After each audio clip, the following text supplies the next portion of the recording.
What's up, folks? Brian Jester, co-founder here at Occupy Fantasy, single game $1 million winner. Here with some NFL DFS picks and lineup advice for both FanDuel and DraftKings for the Thursday night single game showdown slate between the Ravens and the Jets. Gonna do a video here for you, run through some scenarios, highlight some different plays and stats before we head out of here to head down to Puerto Rico for the WFFC live final on FanDuel. Moose and I are heading down there today, Thursday, so wish us luck.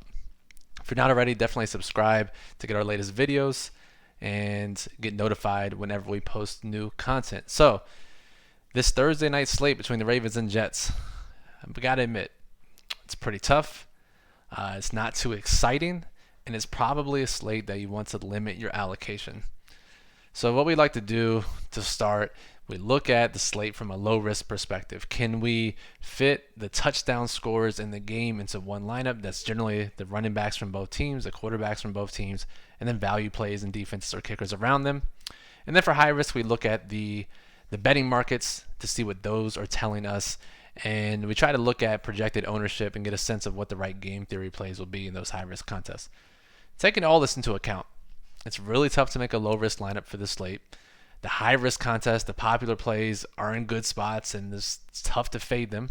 So, what we recommend, really limit your allocation on this slate. Unless something drastically changes, news changes the slate, has huge impacts in the afternoon, we recommend just satellite chasing. Try to get tickets tonight, make a handful of cheap lineups. Don't enter a ton of your bankroll. Just try to get tickets to whatever contest you're targeting. If you're on FanDuel, try to get some tickets.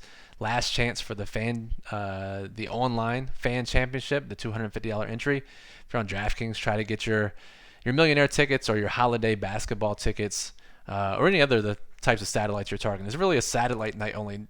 In hockey, we get nights like this where a few games on the slate, nothing looks great. We say make some cheap lineups and try to get some satellites. It's one of those rare NFL slates where we say the same thing. So if you're not interested, you also don't have to play. There's still a ton of slates left. So this is how we approach it. Let's look at low risk to see what we possibly could do. If you can find some contests with inexperienced players, maybe. Now, Lamar Jackson is the guy. We all know about him. If you look at the last time the Ravens were on a primetime slate, we go back to a couple weeks ago when they played the Rams on Monday night. And in that game, in DraftKings high-risk contest, Lamar Jackson was 90% owned overall. He was 33% owned as a captain. That's some of the highest numbers you'll ever see, especially for a guy who's priced at $20,700. So, and if you look at FanDuel, he was like 70% owned in MVP, which is ridiculous. And it's hard to blame you for people who are doing that because Lamar Jackson has one of the highest floors and one of the highest ceilings of any player in fantasy football, let alone in this Jets and Ravens game where the Ravens are 16.5-point favorites. The Jets have a team total of just 14 points. Really tough spot. So if you, in low risk, you want to try to get Lamar Jackson into your captain spot if at all possible. So if we did the normal route of both running backs and both quarterbacks, that leaves you with literally negative $300. So you cannot do it.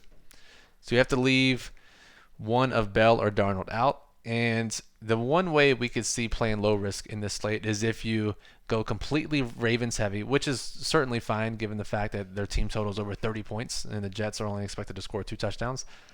That's one way. And that way would be Lamar, Ingram, Ravens defense, which we think is going to be popular as well. 5,800. As we've talked about on previous videos, the higher a defense's salary is on DraftKings, it's very correlated with how popular they are both in the flex spot and in the captain spot. So Ravens expect them to be popular as a 16.5-point home favorite.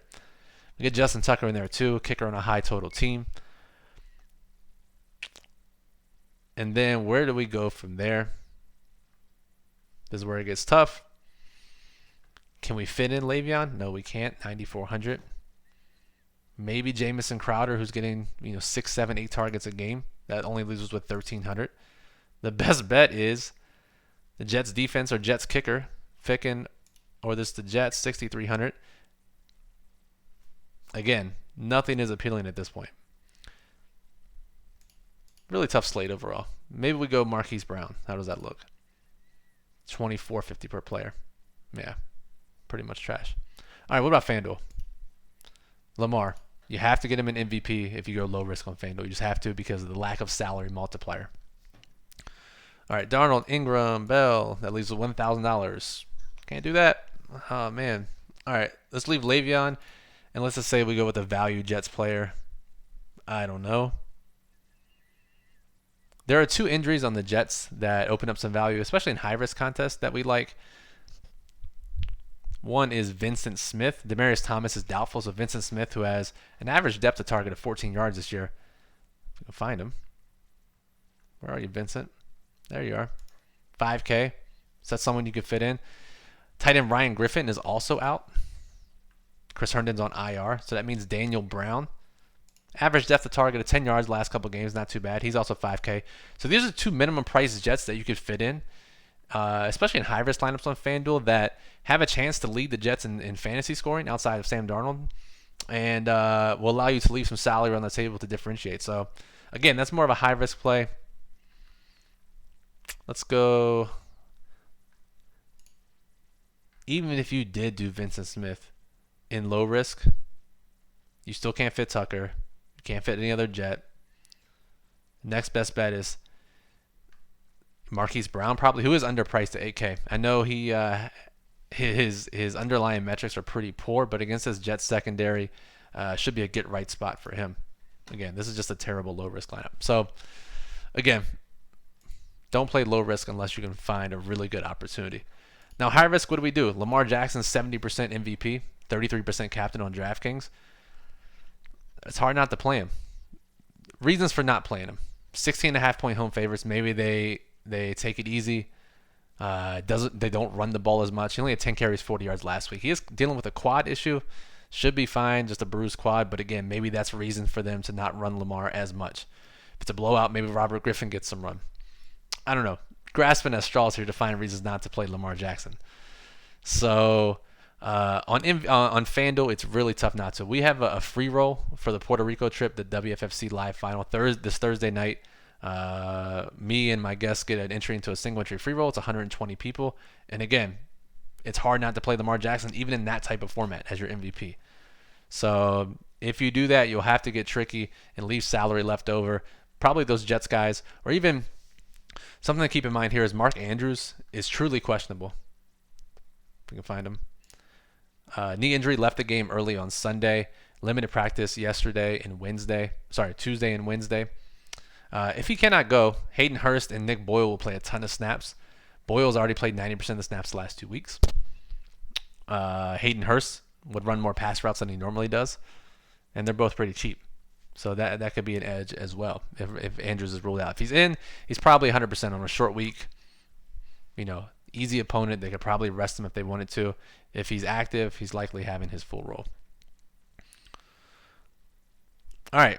So it's really tough. If we don't go with Lamar on either site, who do we go at captain? You could go Sam Darnold, who as 16.5 point underdogs is going to go really low owned at MVP and captain relative to what a quarterback should go. Expect less than 10% captain and MVP ownership. And he probably has at least a good 10% chance of being the highest scorer on the slate as a quarterback.